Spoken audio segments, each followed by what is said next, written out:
I do hold three positions, and very frankly, while I was trying to think about what to present today, one side of me said that I should talk about what these organizations look like.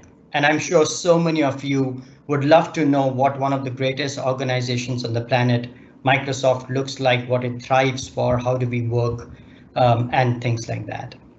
But the other side of me told me, why don't I encapsulate some aspects which I learned in my last 27 years and share it with you? And that's what I want to go and do today. So I'll break my presentation into two parts. The 10 minutes is about a few snippets that I would leave behind for all of you. And the last 5 minutes, I'll talk about what should you look forward to and what should you learn in FORE School of Management. I loved what Doctor said before, that there is theory and there is a lot of practicals. And he mentioned certain aspects like the way you talk, the way you see, the way you write, everything makes a difference and everything will help you stand out and make a difference. And that's the title of my presentation today. So let me start. You know, when I was a child, I read this book called Jonathan Livingston Seagull. It's by an author called Richard Bach. I don't know whether you have read this book, and it's a pretty old one. But when I read this book, I learned one thing very early, and which was about following your passion and following your heart. And why am I saying this? It's extremely important. We all earned this life, a beautiful life, the highest form of creation that we can think about, because we have the ability to think, we have the ability to communicate. My first guiding principle would be follow your heart and follow your passion to the fullest. Follow your dreams. I'm sure each one of you have a dream because of the reason you have come to FORE and the dreams that you see ahead. There are two reasons I'm saying this. You know, I go and do many campus recruitments, top-notch institutes, the who's who wants to join Microsoft. And I'm sure you read the newspapers last week. Microsoft was India's most admired company to join. It just came out last week. And during the interview, I asked many people, why are you doing what you're doing? What do you want to do in 5 years and 10 years? And their answers are very different from what they're doing. And I asked them the question, if you want to do X, then why are you doing Y? And after a certain point in time, I realized that the person is actually trying to satisfy the happiness or the dreams of someone else. Don't do that. Follow your own dreams, follow your own passions. It's very, very important because you got this life, live it to the fullest. The second aspect I would talk about is get ready to get your hands dirty. Right? Many people join an MBA and say, okay, I'll become a manager. I'll have people working for me. I'll be guiding them. You know, I'll be giving them instructions, whatever thought process you have. But unless you get into the trenches, unless you get your hands dirty, you won't build a strong foundation for yourself. If you look at many of the leaders of the world, look at some of the leaders of India. Okay? Mr. Ratan Tata started from the shop floor. Shri Birjmohan Lal Munjalji, who owned, and now his son owns, the largest two-wheeler motorbike company in the world, started in a bicycle shop. Our founder, Bill Gates, dropped out of school and college and went into and started things from the garage. Apple, Steve Jobs, did the same. It's about getting your hands dirty. Because when you do that, you actually know what happens when the rubber hits the ground, which makes you a very good manager and a very good leader at certain point in time. Right? If I have to buy ammunition and artillery and try to create a strategy, what happens in a line of control, I should at least know what the line of control should look like. What's the temperature out there? Okay, which way is the wind blowing? Which way should you attack? I can't be doing that sitting in a boardroom. So get ready to go down to the ground and get your hands dirty. The third aspect I would talk about is, and the previous speaker also spoke about it, always be ready to think differently. Don't be scared. Don't be thinking that because X has happened for so many years, because something is being done in a particular way for so many years, that's the way you should move forward. And the reason I put this slide, it's one of my favorite slides. If any of you thought that Thomas Alva Edison made the bulb because he was thinking of how to make the candle better, you are seriously mistaken. He started making the bulb because he had a radically different idea. And he was not thinking of how to make the candle better. He was thinking of how to create and innovate and implement something which is new. And I can give you many examples. Just go back 20 years ago. The world was governed by a mobile phone company called Nokia. Everybody had a Nokia. Outstanding company. I still have a lot of regards and value for the company. Till one smart person came out with an iPhone, and it just changed the entire world. And it took so many years for Nokia to come back to the market again. There was that time, if you remember, there were CD-mans and Walkmans. That was the way people used to listen to the music. Till the time an iPod was invented. And then it was history of iPods all the way for a long period of time. So it's about thinking differently. And it's very important for all of you people who are joining FORE to learn that art of thinking differently. In this whole process, you will have failures, and you got to learn to fail as much as you learn to succeed. And this is just an example of one of the finest presidents of United Kingdom, of United States, Abraham Lincoln, right? But look at the number of losses, the number of defeats he had, almost in every aspect of his life. Whether it was his job, whether it was his better half, whether it was his state of mind, whether it was the floor of the Congress, he almost lost everything. But he came up to become one of the finest presidents when he got elected in 1860. And you will have many examples like this. So whenever you fall, remember that's not a failure. That's also a success because you will learn something from it.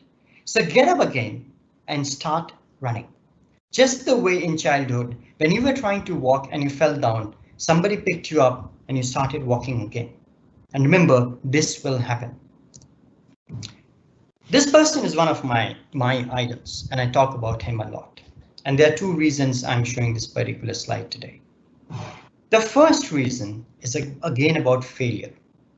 If you look at his entire history today, the reason I love him is not because of the startup, but because what he went through and he still stands strong. You know, we all heard about the fact that he was rejected by All India Radio saying that he doesn't have a voice. He came in, he had struggling times. Then he got into all of these activities of BOFOs and a number of deals. And then he tried politics where again he struggled. Then he moved into running his own company, which is ABCL, and he went into massive amount of debts. And he tried to come back into movies and the movies won't take him back because he has lost the image of the angry young man till the time he got KBC. And then he came back and see where he stands today. That's the first reason I spoke about this. It's about failure and success coming together. But the second reason I want to talk about is growth mindset. He constantly innovated himself. He was constantly learning from his mistakes. He realized that the era of his angry young man had gone, and he had to come back and have a different image. People at that point of time used to question his versatility, but look at his versatility today. Whether it's Spa, whether it's Bhutnath, whether it's Pink, they are completely different, or whether it's Black, completely different styles he has adopted. And just compare him with one more stardom of his time, Rajesh Khanna, a phenomenon. He was an industry within himself, but he never changed. He just continued to keep his romantic lover boy image. But this person changed, and look who stands the test of time today.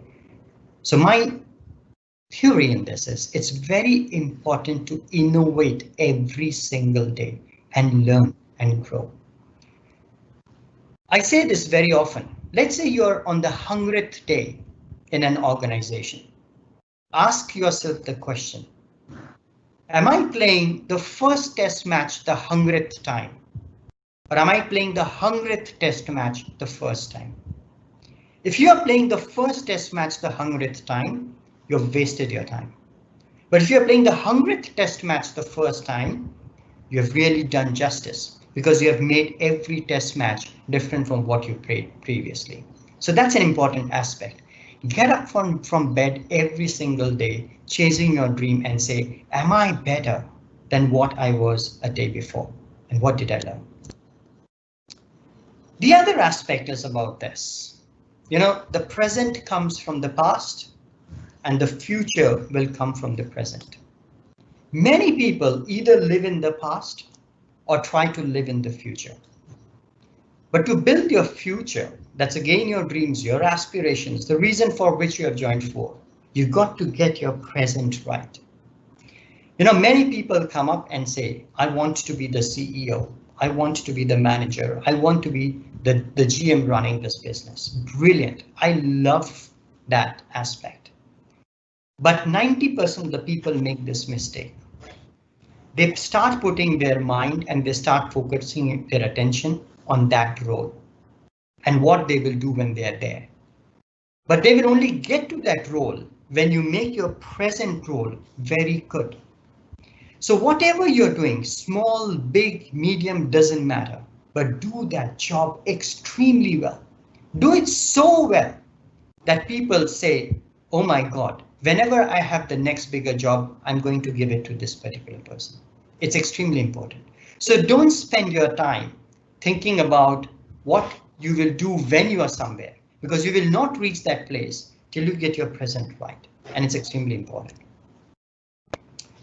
My final slide, and then I will go to what you should learn in core, and you can clearly make out that that he is my idol. I picked this up from the movie Mohabbatein, in which he was one of the principals and he used to talk about 3 principles. I changed those principles to principles of career, which is the 3 Ds, which I have learned: dedication, discipline, and determination.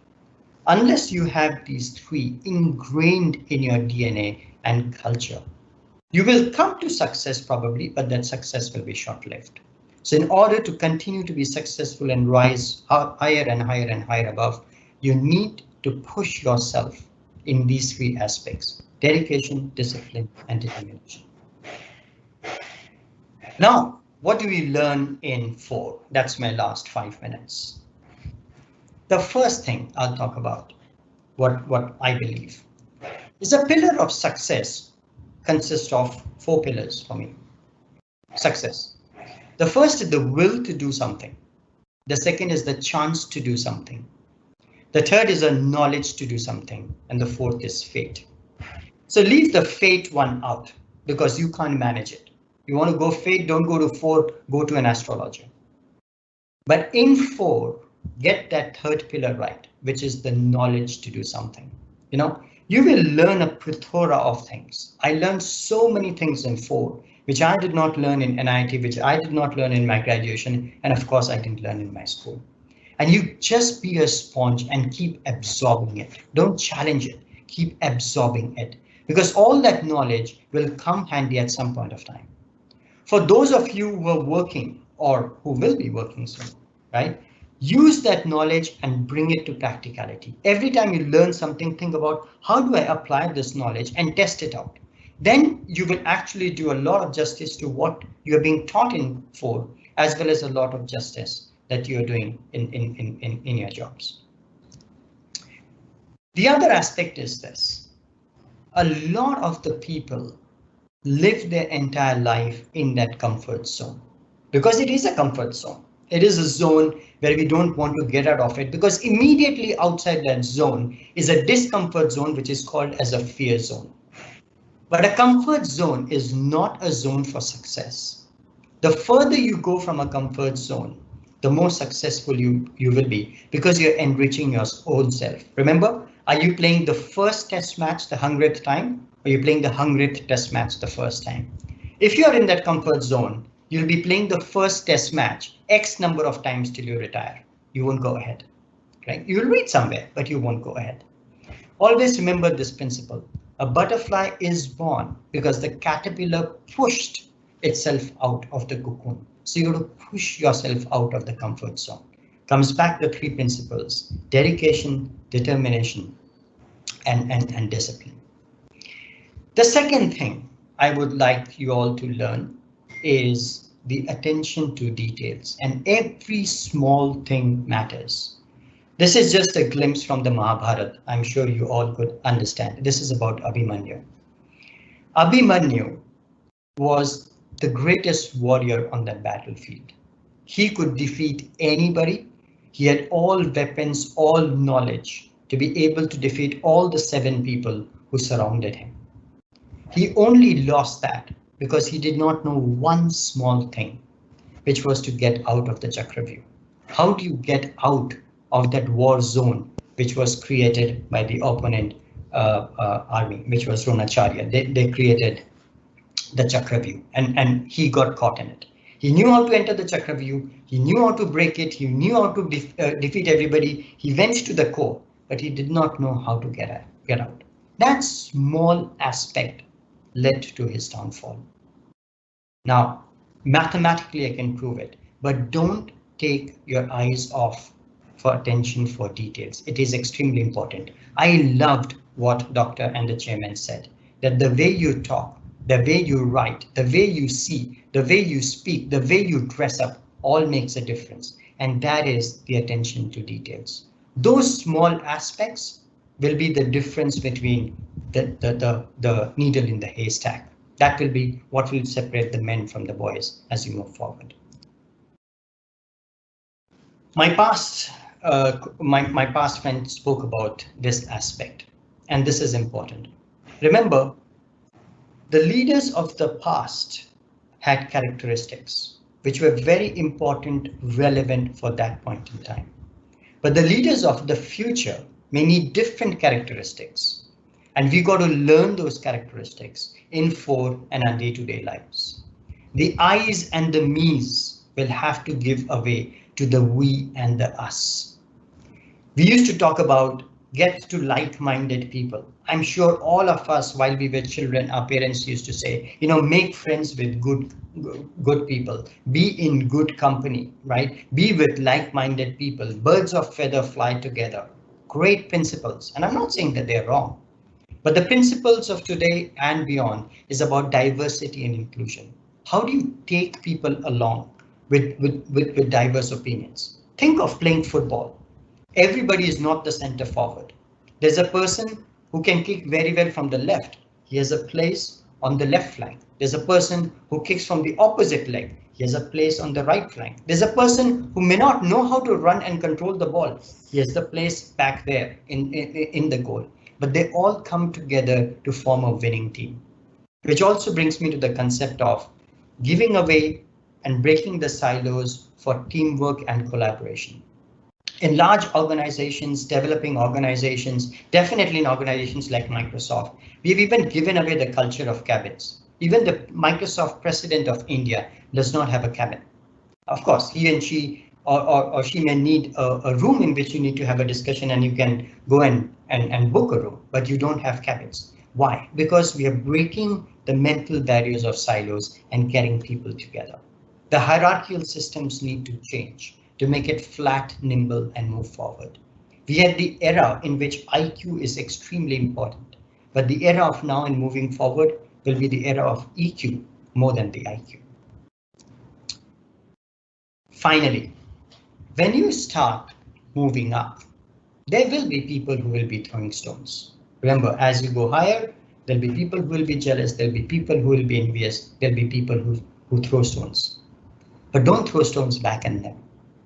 Climb higher, move higher, and if possible, take them along. In this entire journey, don't forget the aspects of humanity and humility, and give it back to whomever you can. With this, I wish all of you the very best in life, the very best in your careers, and may you really, really soar up in whatever you're trying to do. Follow your passion. Thank you so much. Thank you very much for having me over.